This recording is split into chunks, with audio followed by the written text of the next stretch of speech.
Bueno, muy buenos días a todos. Muchas gracias por acompañarnos nuevamente un sábado. Yo sé que no es fácil, pero creo que este tipo de actividades nos ayudan muchísimo a todos, independientemente de nuestro título y nuestra especialidad, a comprender un poco más de diversas patologías y sobre todo entender un poco más sobre la actividad en electrofisiología, que a veces es un poco desconocida para todos.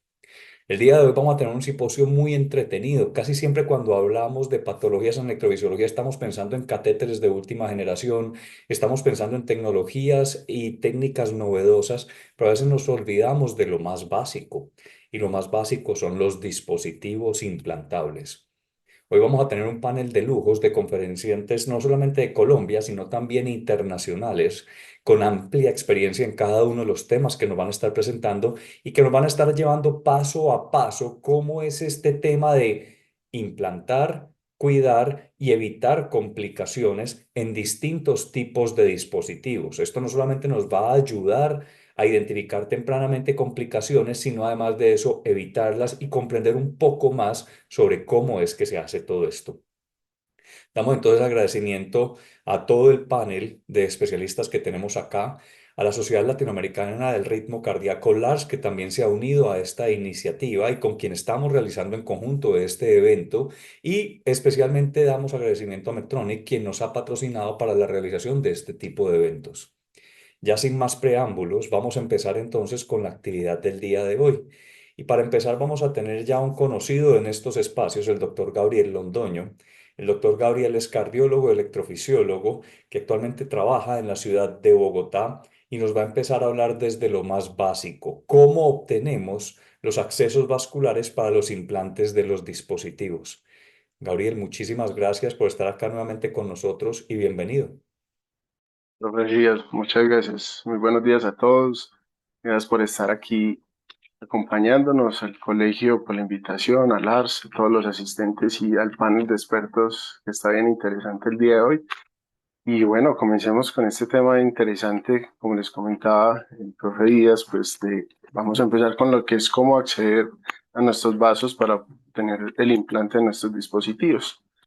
No tengo ningún conflicto de interés por declarar. En general, es un paso fundamental e importante el implante de los electrodos de los dispositivos para el abordaje del implante de los dispositivos y en general tenemos múltiples técnicas para poder abordar desde las punciones, ecoguiadas, venodisecciones, diferentes sitios de abordaje. Y pues es tan importante esto durante el abordaje de nuestros pacientes porque tenemos muchos riesgos asociados cuando hacemos una técnica inadecuada, como es el riesgo de neumotoras, hematomas y por consecuente riesgos de sangrados e incluso complicaciones crónicas como el cross subclavio, las fracturas de los electrodos, dependiendo de cómo hagamos nuestro abordaje. Las técnicas clásicas de abordaje han sido derivadas por venopunción, gracias a la famosa técnica de Seldinger, en el que a través de la punción del vaso avanzamos una guía y obtenemos ese acceso vascular de forma percutánea, o la venodisección, que era la técnica clásica que aprendemos de nuestros colegas cirujanos. Y tenemos múltiples accesos vasculares. Los más comunes y los que más utilizamos son el acceso subclavio, el axilar o la vena cefálica, pero incluso otras técnicas como el acceso yugular o femoral en algunos otros dispositivos o en escenarios, digamos, un poco más y poco habituales o mucho más raros, que pues digamos hoy por hoy los más jóvenes no tenemos experiencia en esto, que son los abordajes quirúrgicos, técnicas como supraclavios, ilíacas, transhepáticos, incluso braquiales para algunos escenarios bastante difíciles y pues gracias a que hay alternativas hoy por hoy es raro ver este tipo de abordajes. Y gracias al desarrollo tecnológico, pues también podemos tener todo este tipo de abordajes. Las formas, las guías de abordaje pueden ser anatómicas, fluoroscópicas, por venografía, guía ecográficas o venodisecciones, como mencionamos, y las herramientas que nos permiten hacer esto, gracias al desarrollo de estos dispositivos de introductores Pillaway, que nos permite acceder de forma percutánea al vaso a través de las guías y poder tener el introductor, el cual vamos a ligeramente pulir para poder dejar nuestro electrodo dentro del vaso y finalmente en el corazón, los clásicos yelcos para las venopunciones cuando tenemos disecciones directas, incluso técnicas de micropunción con agujas mucho más delgadas de 21 French y guías mucho más pequeñas para minimizar el riesgo de complicaciones durante la punción y guías de navegación mucho más eficientes con mayor protección a nivel vascular para poder flanquear dificultades de accesos venosos difíciles o con estenosis como las guías hidrofílicas. y las de micronavegación. En general, lo que recomiendan los expertos es que mejor familiarizarse con todas las técnicas y siempre vamos a utilizar la que mejor conocemos porque esto nos da seguridad en el momento de abordar los pacientes, pero siempre hay que individualizar nuestro abordaje según la anatomía del paciente y siempre es importante estar reentrenándonos, por eso estos escenarios también son importantes para ver qué hay de nuevo que podemos conocer y qué es importante conocer incluso de lo viejo. Entonces recordemos rápidamente algunos aspectos básicos de la anatomía. Pues la función más clásica que utilizamos son los accesos a nivel de la subclavia del axilar o de la cefálica. Estos sistemas venosos se forman con la confluencia de la vena basílica y la vena braquial, que en ingreso al tórax van formando la vena axilar y una vez la vena cefálica que viene por esa corredera entre el surco del músculo del músculo deltoides y el pectoral mayor, forman el surco del topectoideo por donde transcurre esta vena cefálica que es más superficial, llegan a su confluente en donde se unen para formar la vena subclavia, y esta vena subclavia va a tener un trayecto que va a ser literalmente subclavio por debajo de la clavícula y dos componentes que son un trayecto extratorácico y un trayecto intratorácico que lo va a delimitar ese primer arco costal que va a ser un referente fluoroscópico importante. Y los referentes musculares de todos estos trayectos venosos es, como lo mencionábamos, el músculo deltoides y el músculo pectoral mayor que van a cubrir el surco del topetoideo, el pectoral mayor y el pectoral menor que van a cubrir la vena axilar en su gran mayoría del trayecto, y la vena subclavia que sí va a tener un trayecto un poco más expuesto hasta el ingreso a este sitio que es el opérculo torácico y que es el sitio que quizás queremos poco intervenir, dada la presencia de este músculo subclavio y el ligamento costoclavicular, que son los que están relacionados con el atrapamiento de los electrodos, el famoso síndrome del cross subclavio, que es un sitio que pocas veces hoy por hoy abordamos. Entonces suelen ser estos los tipos de abordajes venosos. La forma que los podemos abordar, quizás la punción por reparo anatómico es la que todos conocemos clásicamente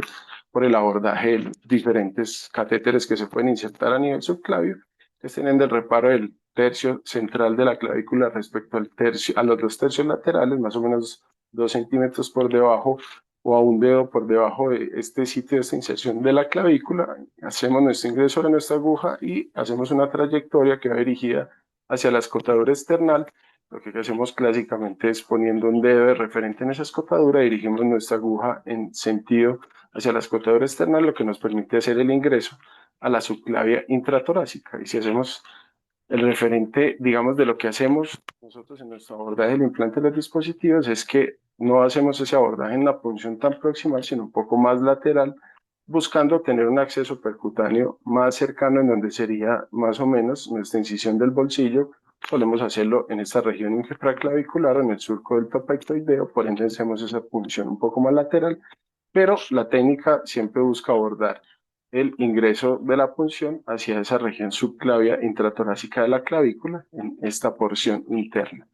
¿Cuál es el problema de eso? Lo que mencionamos ahorita, el riesgo del cross subclavio, el riesgo de complicaciones por el atrapamiento del electrodo. Aquí viendo un video rápidamente cómo lo hacemos en la vida real, en este caso con una herida ya abierta, hacemos la inserción de nuestra aguja tocando la clavícula, la dirigimos hacia la escotadura external hasta que obtenemos algo de retorno venoso y ya aquí en retroceso tiene el retorno completo y se realiza el avance de la guía. A través de la técnica de Seldinger se logra el avance completo de la guía y se logra el abordaje sin complicaciones. Riesgo de esta que estamos más cercano del pulmón, más riesgo de neumotoras en este tipo de abordaje y el riesgo del daño del electrodo con el tiempo. Ese sería el sitio fluoroscópico de referente que buscaríamos acceder cuando utilizamos este tipo de técnica, generalmente entre la unión del axilar con la subclavia o la subclavia ya intratorácica. Entonces lo recomendado es que cada vez usamos menos esta técnica y pues tratamos de utilizarla lo menos posible, pero suele ser un salvaguardo cuando tenemos dificultades en abordajes de excesos. Cuando hacemos el reparo fluoroscópico, como lo mencionamos ahorita, nuestro referente es la primer arco costal y este sitio de inserción entre la clavícula y el arco costal suele ser un sitio bastante concurrente del trayecto del curso de la vena subclavia. De ahí que funcionar hacia esa región vamos a obtener generalmente nuestro acceso. Y una mnemotecnia fácil de recordar es utilizar las manecillas del reloj y usualmente en todo el arco costal primario y usualmente a las 3 del reloj o un poquito por debajo de las 3 del reloj vamos a obtener ese sitio de abordaje para poder ingresar nuestra aguja con el reparo fluoroscópico. empezamos a buscar accesos más externos para limitar complicaciones. Entonces el acceso de la subclavia torácica es literalmente posicionarnos encima del arco costal en el trayecto de la vena subclavia, y básicamente es una punción dirigida un poco más externo de ese sitio del opérculo torácico. Generalmente el trayecto de la vena subclavia va siempre en referente con ese primer arco costal, de ahí que es importante tener presente esa porción lateral y nuevamente su relación con la clavícula para hacer la punción dirigida a ese punto. Un poco más afuera, la punción axilar proximal, y ya esto le denominamos las punciones extratorácicas, que son las que más se recomiendan con menos riesgo de complicaciones a mediano y largo plazo. Aquí lo que buscamos es el borde lateral del primer arco costal hacia esta región, pero por supuesto aquí ya podemos tener un poco más de variaciones en el trayecto anatómico de la vena axilar. En este caso, para poder acceder, como ya estamos más laterales y con más tejido en esta región, necesitamos hacer un abordaje con una angulación mucho mayor de nuestra aguja, 30 a 45 grados dirigidos hacia el arco costal. Incluso en la descripción original es ir y chocar directamente el primer arco costal y en el retroceso hacer la captura del abordaje venoso. Y una punción axilar mucho más lateral, ya nuestro referente anatómico va a ser el segundo arco costal. Es bastante también el,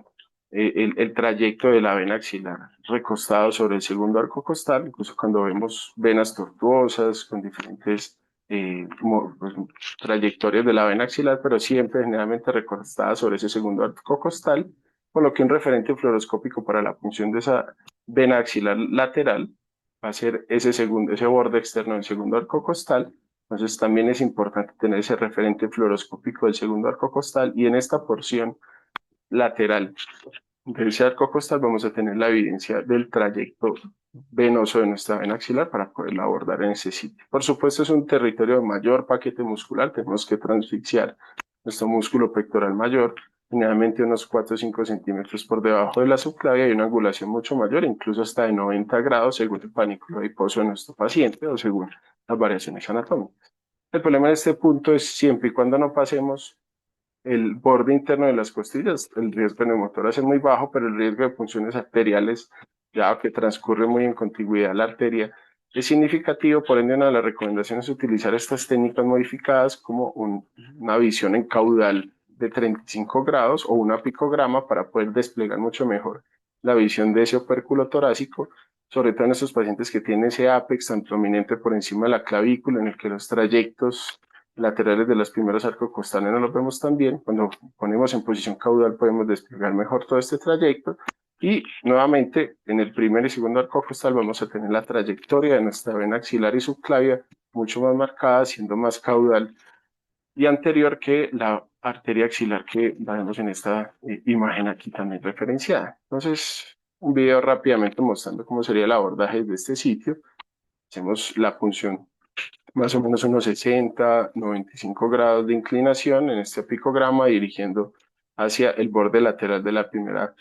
en este caso de la primera costilla, entre la primera y segunda costilla, nunca pasando el borde interno. Si en el primer intento no es posible canular la vena, se puede ir un poco más posterior o superior para el abordaje, y finalmente cuando se logre la canulación avanzar nuestra guía con la técnica de Seldinger modificada. También es posible poder hacer una venografía en esta proyección y poder obtener una visión como más clara de cuál es el trayecto del sitio de punción que necesitamos abordar.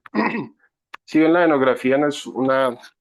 técnica como que tengamos que utilizar, sí suele ser un salvaguardo cuando tenemos accesos difíciles, funciones múltiples, pacientes con anatomías irregulares o en quien ya sospechamos complicaciones por estenosis o tortuosidad, como aquellos con electrodos viejos, pacientes con catéteres previos de quimioterapia, hemodiálisis. Siempre es por recomendación en nuestros abordajes tener un acceso periférico ipsilateral, sea también para que administremos líquidos y hagamos un poquito de venodistensión o de disminución del colapso de la vena con el flujo de solución salina, o por supuesto para la administración de la venografía con más o menos con concentraciones mitad de la venografía y con 10 a 20 centímetros de esta solución más el lavado. También es muy útil utilizar técnicas como el grabado de la imagen y hacer un roadmap para hacer la sobreposición de la imagen durante la punción en tiempo real. Nos puede ayudar bastante para hacer ese tipo de estrategias de abordaje. Siempre es útil la venografía para planear alternativas, incluso para descartar posibles malformaciones como una vena cava superior izquierda persistente. Las técnicas de punción guiadas por ultrasonografía cada vez vienen más en boga, dado que podemos identificar la anatomía en tiempo real, mirar la vena en todo momento, si tiene una patencia adecuada que pues podamos avanzar nuestros electrodos por ahí. La punción en tiempo real, confirmar que la guía se encuentra en todo el vaso y a la vez evaluar complicaciones. Los transductores que utilizamos usualmente son los lineares o microconvexos, generalmente de alta frecuencia, o incluso los de palo de hockey que pueden tener frecuencias tan altas de 18 MHz, pero pues de profundidad es mucho menor, pero al menos con 6 a 10 centímetros de profundidad podemos tener una adecuada visualización de nuestros vasos, por lo que no se recomiendan los curvilíneos ni los sectoriales para este tipo de abordaje. Siempre mejor previo a la incisión, dado que la piel nos ayuda también a hacer un poquito de mejoría en la impedancia del paso de la onda de frecuencia de la ultrasonografía para ver mejor la imagen, pero con los de palo de hockey se pueden hacer dentro del bolsillo. Múltiples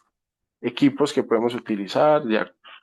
casi semiportátiles conectados a celulares, ya completamente wireless con conexión a celular o a tablets para visión directa, incluso estos transductores que tienen tanto semiconvexos como lineales. Una recomendación importante cuando hacemos ecografía es una adecuada adhesión de nuestros protectores cutáneos con antibiótico, dado que si dejamos burbujas, aire, eso nos puede limitar la visualización de las estructuras. Y también nos meritaría la posibilidad de que si a pesar tengamos equipos muy modernos, esas famosas robotinas, esos saurios que tenemos por allá guardados en nuestras clínicas, créanme que pueden ser bastante útiles y pueden tener todavía una buena resolución para el abordaje de estos pacientes. La punción guiada por eco puede ser dirigida con los abordajes fuera de plano, en donde lo hacemos en esta posición transversal del vaso, en el que no vamos a ver todo el tiempo la aguja, pero la vamos a estar consiguiendo hasta su canulación, o la punción en plano, en donde tenemos el plano longitudinal del vaso y todo el tiempo vamos a estar visualizando la entrada. O también puede ser ecodirigida, en donde hacemos la visualización y marcamos el punto por donde nos interesa acceder, o el plano vascular donde nos queda más fácil el acceso. No solamente poder evaluar la anatomía del vaso, sino también evaluar el flujo Doppler y comparar el flujo pulsátil de la arteria respecto al continuo de la vena, incluso evaluar esas estructuras como las costillas, que son más pues con menor respuesta acústica, y con toda con la sombra ecoacústica que nos producen las costillas, y el movimiento de la pleura, que es importante no solo visualizarla, sino también para confirmar la presencia, ¿no?, de un neumotórax durante nuestra punción. En tiempo real, lo que vamos a estar visualizando en un eje corto o en un eje largo de la vena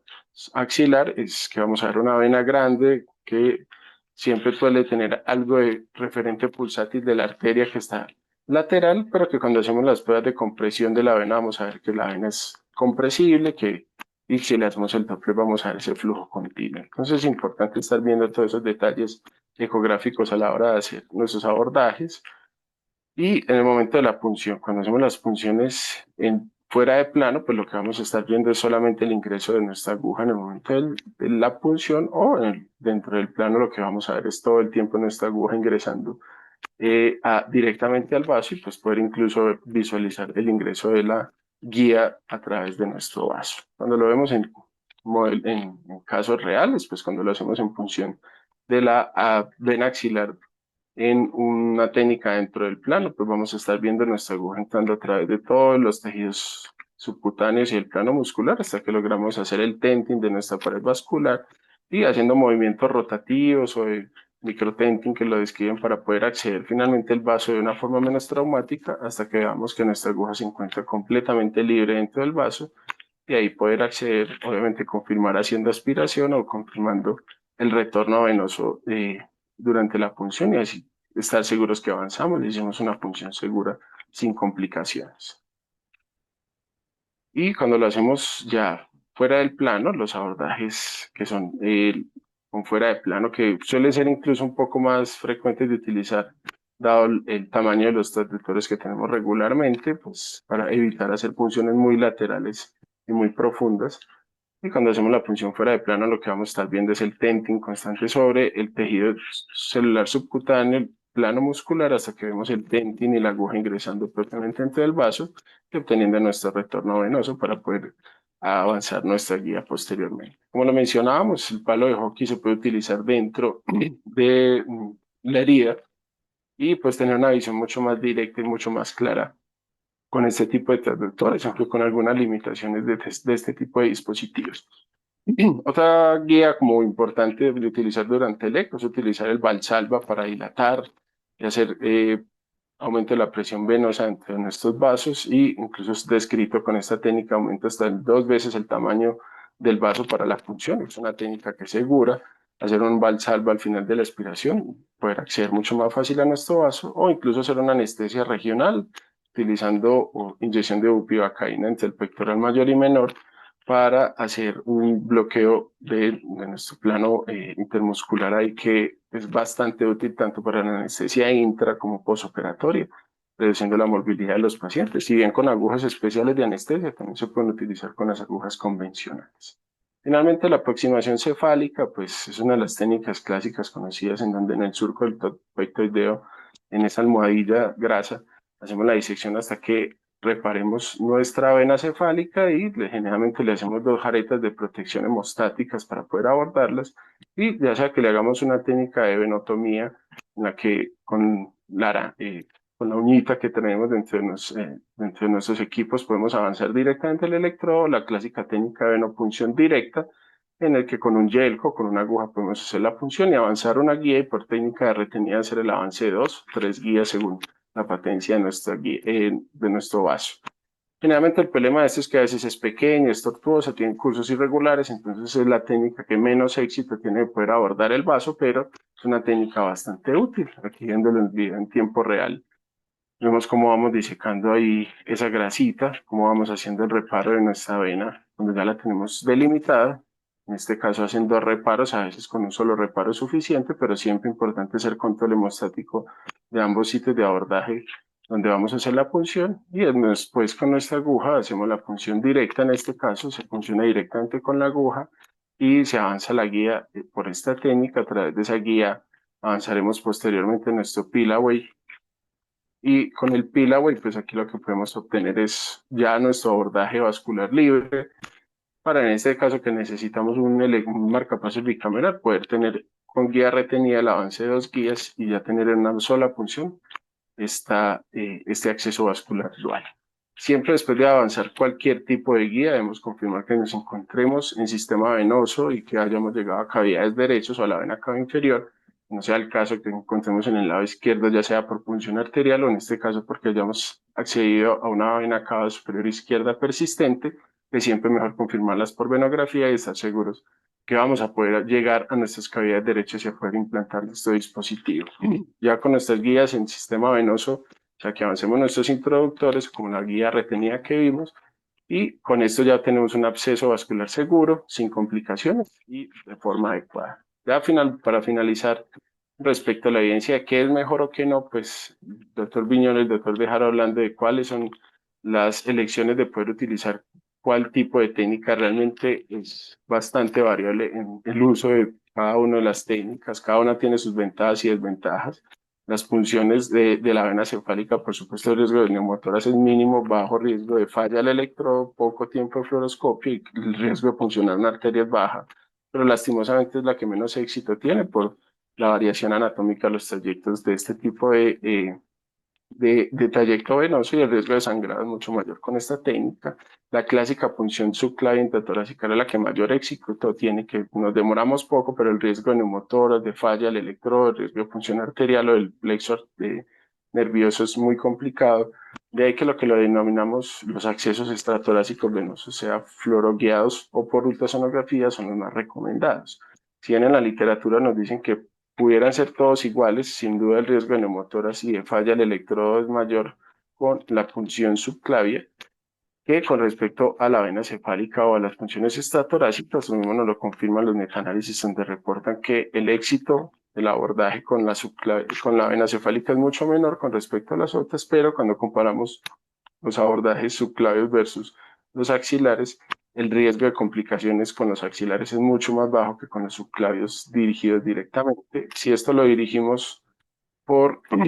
eco dentro del bolsillo o versus la vena cefálica, que fue el famoso el Axel Trial, el éxito de la punción de la vena axilar con el eco es mucho mayor y el tiempo de acceder a ella es menor, pero el riesgo de complicaciones, aunque lo refieren muy similar, ponen a discusión un punto importante y es que hay mayor riesgo de infección cuando metemos algo dentro del bolsillo. Entonces, el eco dentro del bolsillo parece bueno, pero hay que ser muy cuidadosos con el riesgo de contaminación y quizás por eso es mejor hacerlo fuera del bolsillo. Y si acceder al axilar a través de eco o de fluoroscopía es mejor o no, ya tenemos metaanálisis también al respecto en el que nos dicen que la probabilidad de éxito es similar, pero el riesgo de punción inadvertida de la arteria es mayor cuando es por fluoroscopia y esto a la vez discrimina el riesgo mayor de hematoma del bolsillo, que sabemos que es un marcador de riesgo de infecciones. Por supuesto, la probabilidad de punciones tanto arteriales como venosas con el eco es mucho menor que con los rayos y el hecho de utilizar menos fluoroscopio también es una ventaja. Eso no quiere decir que sea 100% mejor la ultrasonografía, pero es una técnica que nos confiere un margen de seguridad mejor, pero que necesita un entrenamiento especial. Bueno, y ya para la parte final también es importante los accesos alternos como el acceso femoral, sea por guía anatómica con nuestros referentes de la apófisis espinosa ilíaca anterior superior y la protuberancia tuberosa, en donde en toda la porción media vamos a encontrar nuestra arteria femoral y medial a esta la vena femoral, que la cual podemos puncionar directamente con palpación o con los métodos guiados por ultrasonografía, en el que en estas posiciones altas de la punción, cercanas al ligamento un poco inferior a unos 2 centímetros, podemos ver la posición lateral de la vena respecto a la arteria, nunca haciendo la punción en estas regiones tan bajas en la bifurcación, dado la sobreposición, que puede ser incluso hasta el 50% de la arteria sobre la vena, y que nos conlleva riesgo de fístulas. Estos accesos cada vez se vuelven más frecuentes para el uso de los dispositivos leadless, como lo mencionará más adelante, en sus clásicas técnicas iniciales quirúrgicas abiertas, y hoy por hoy utilizando las técnicas percutáneas tanto con punción ecodirigida para poder hacer un abordaje óptimo de la vena y evitar complicaciones, incluso en los abordajes quirúrgicos antiguos de implantes inusuales de dispositivos vías femorales, incluso el uso en algunos de dispositivos vías para infecciones en pacientes con endocarditis o infecciones de dispositivos previos, en donde solo quedan abordajes femorales para el uso de estos. Asimismo, el abordaje yugular, que también puede ser guía o guía anatómica o guía ecográfica, nuevamente más en porciones más proximales cuando hacemos el abordaje por el acceso yugular, siempre teniendo presente que podemos tener una sobreposición por sobre la arteria carótida de hasta el 30%, pero la gran mayoría de veces vamos a estar en posiciones laterales superiores, la cual podemos hacer también por punción, por referencia anatómica de los pacientes. Obviamente el clásico uso de este es para los marcapasos transitorios transvenosos que utilizamos temporal en algunos de estos pacientes, pero incluso en abordaje en algunos pacientes con los dispositivos LIGDE se ha tenido que abordar estas técnicas o incluso en los dispositivos eléctricos externalizados en pacientes con infecciones, el que pueden ser una ventaja útil para solventar el paciente dependiente de estimulación durante el tratamiento de infecciones de endocarditis hasta la recuperación posterior de la infección. Como conclusiones finales, pues eso es un paso importante y crucial para el implante de los dispositivos. Nuestros abordajes más frecuentes serán la subclavia, la cefálica y la axilar, con menos riesgo de complicaciones en aquellos de funciones extratorácicas, dada la menor proporción de neumotoras o el daño del electrodo a largo plazo, así como también de hematomas y las consecuencias de infecciones por los hematomas. Las funciones anatómicas son las guías iniciales, las guías fluoroscópicas cogieron boga y la que más se usa en el mundo, pues, o las venodisecciones, y hoy por hoy las ecográficas cada vez van tomando bastante fuerza en el uso en diferentes escenarios, ha dado la posibilidad de visualización directa, menor punción, menos tiempo, la posibilidad de anestesias regionales, pero sin duda las recomendaciones de expertos y lo importante para poder abordar a todos nuestros pacientes con todas las diferencias anatómicas que pueden tener es familiarizarse con todos y utilizar la mejor técnica y individualizar en cada paciente el uso de la técnica que necesite. Es importante reestrenarnos sobre todo en el uso de la ecografía o en las venodisecciones para tener esos abordajes y siempre tener en cuenta la individualidad de nuestro paciente. Todas estas tecnologías en evolución nos van a enfocar a variar a accesos diferentes y pues parece que las herramientas con dispositivos ecoguiados van a ser una muy buena alternativa. Es importante que todos aprendamos y sepamos conocer del uso de todos estos dispositivos. Eso es lo que quería comentar con ustedes. Muchas gracias por su atención. Hay una pregunta muy interesante en el chat y es si la punción se debe hacer antes o después de hacer el bolsillo. Ya Gabriel nos respondió parcialmente esto, depende si vas a usarlo por ecografía o no, por el aumento en el riesgo de complicaciones y más posibilidades de tener dificultades para hacerlo. Sin embargo, para aquellos que puncionamos sin ecografía, pues puede hacerse ya con herida abierta.